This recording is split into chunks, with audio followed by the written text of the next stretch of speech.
Assalamualaikum warahmatullahi wabarakatuh dan salam sejahtera. Bertemu kita sekali lagi. Kali ini, kita akan membicarakan perkara-perkara yang berkaitan dengan zakat fitrah. Murid-murid yang dirahmati Allah, dengan berakhirnya Ramadan dan datangnya Syawal, bermulalah saat gembira bagi umat Islam, iaitu kegembiraan meraihkan Aidilfitri. Kerayaan itu sebagai tanda kemenangan setelah sebulan mengekang nafsu bagi mentaati perintah Allah. Namun begitu, terdapat segelintir umat Islam yang tidak dapat menikmati kemeriahan ini kerana kemiskinan. Lantaran itu, Islam mensyariatkan zakat fitrah. Murid-murid yang dirahmati Allah, zakat pada bahasa bererti bersih, suci, bertambah dan subur. Fitrah pula bererti tabiat manusia yang suci dan bersih. Fitrah juga merujuk kepada keadaan manusia yang dilahirkan dalam keadaan bersih dan suci. Dengan mengeluarkan zakat fitrah selepas sebulan berpuasa pada bulan Ramadan, orang Islam yang menunaikan zakat fitrah akan kembali suci seperti ketika dilahirkan. Zakat fitrah pada istilah syarak adalah mengeluarkan makanan asasi sesebuah negara dengan kadar 1 gantang Baghdad dan diberikan kepada orang tertentu dengan syarat-syarat tertentu sempena berakhirnya Ramadan dan kedatangan 1 Syawal.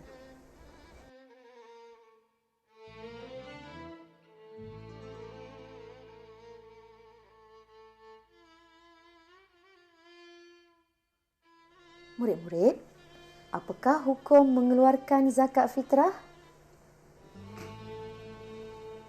Hukum mengeluarkan zakat fitrah adalah fardu ain ke atas setiap individu Muslim yang memenuhi syarat kelayakan zakat fitrah.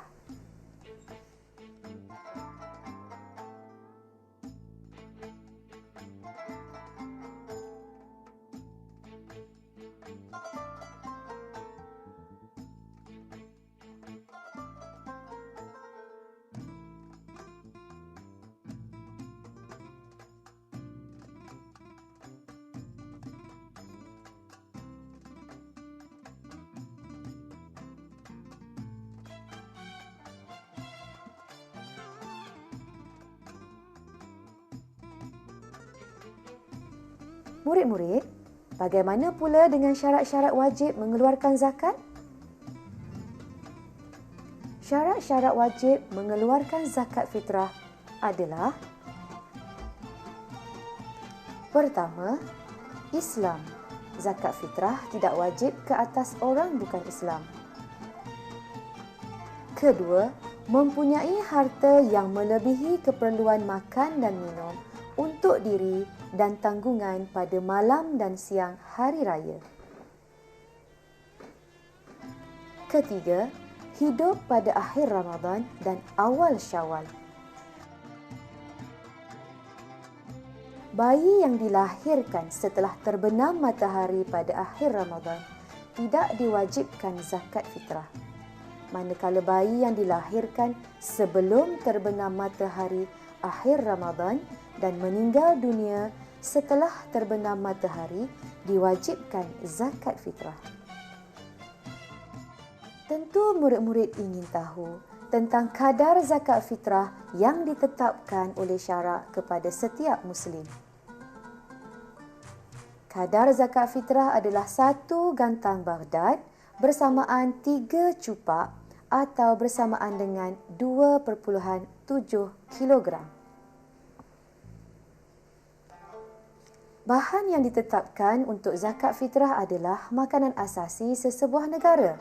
Sebagai contoh, di Asia, beras, di Eropah, gandum dan jagung, di Asia Barat, tamar dan bali. Kadar zakat fitrah ini adalah berasaskan hadis Rasulullah SAW yang bermaksud Daripada Ibnu Umar radhiyallahu anhu, beliau berkata bahawa Rasulullah sallallahu alaihi wasallam memfardukan zakat fitrah pada bulan Ramadan sebanyak 1 gantang kurma atau 1 gantang gandum kepada setiap muslim, sama ada hamba, orang merdeka, lelaki, perempuan, kecil dan dewasa. Baginda menyuruh mengeluarkan zakat fitrah sebelum orang ramai menunaikan solat sunat Aidilfitri. Riwayat Bukhari dan Muslim.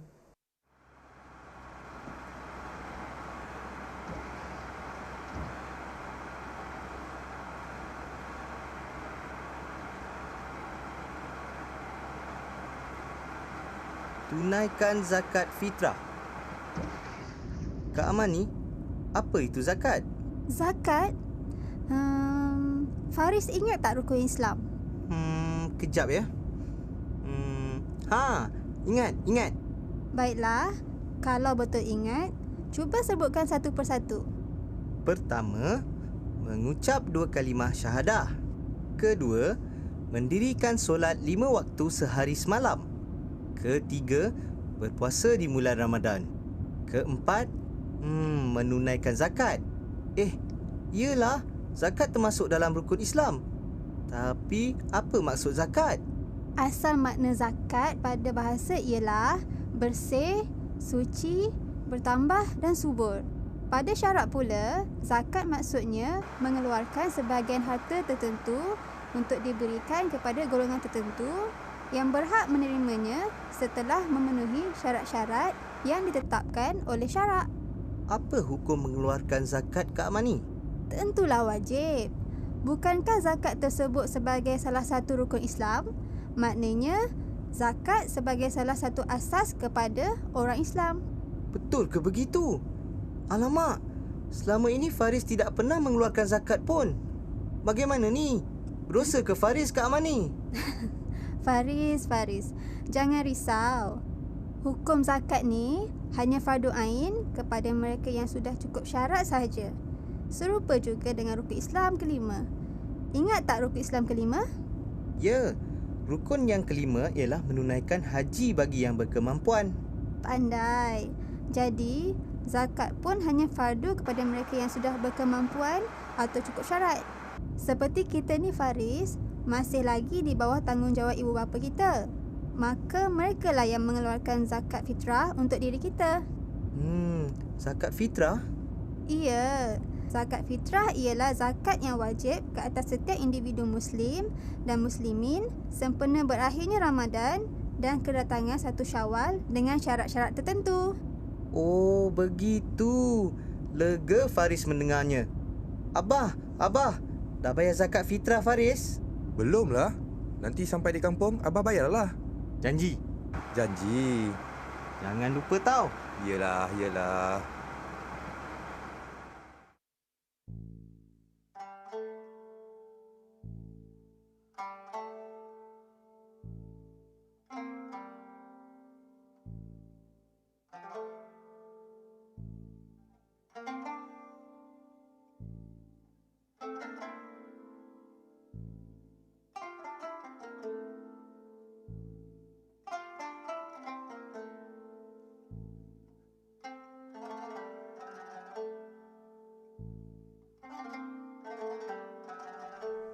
Murid-murid, bilakah waktu untuk mengeluarkan zakat fitrah?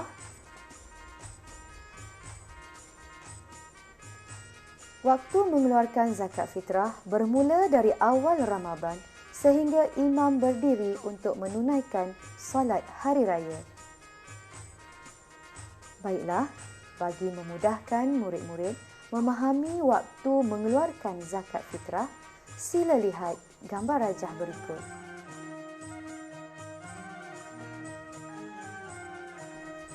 Pertama, waktu wajib, iaitu bermula dari terbenam matahari pada akhir Ramadan. Kedua, waktu sunat, iaitu bermula dari masuk waktu solat subuh hingga solat sunat Aidilfitri. Ketiga, waktu makruh, iaitu selepas solat Aidilfitri sehingga terbenam matahari 1 Syawal. Keempat, waktu haram, iaitu setelah terbenam matahari 1 Syawal. Kelima, waktu harus, iaitu sepanjang bulan Ramadan.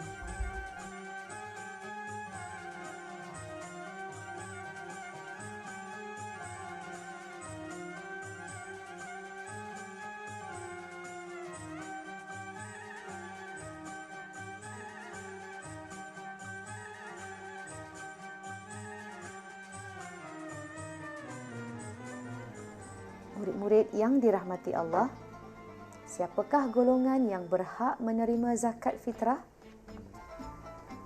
Berasaskan surah At-Taubah ayat 60, 8 golongan yang berhak menerima zakat fitrah ialah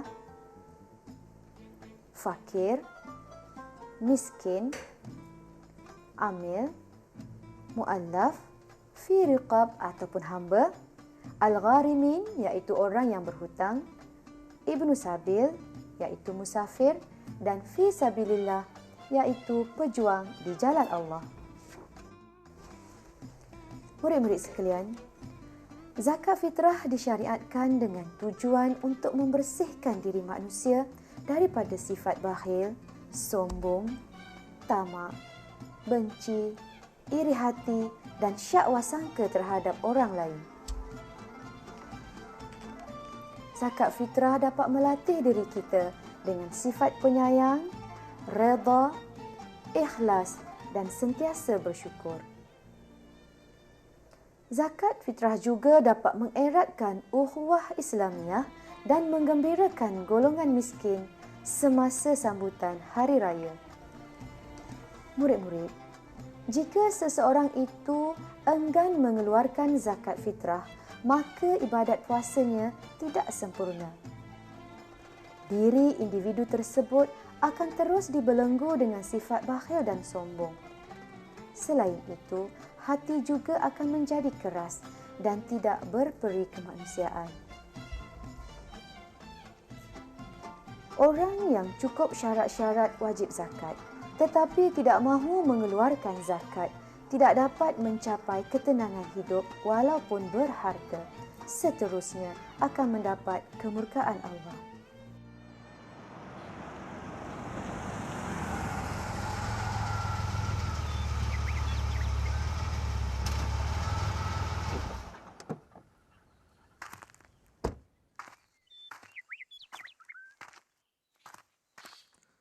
Assalamualaikum.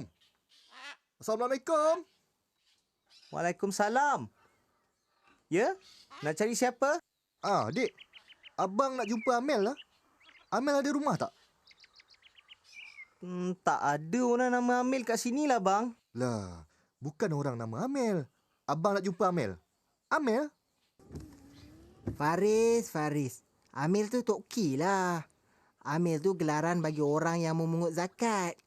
Di kampung ni, Tok Ki yang bertugas mengutip zakat. Oh, macam tu. Mana Faris tahu?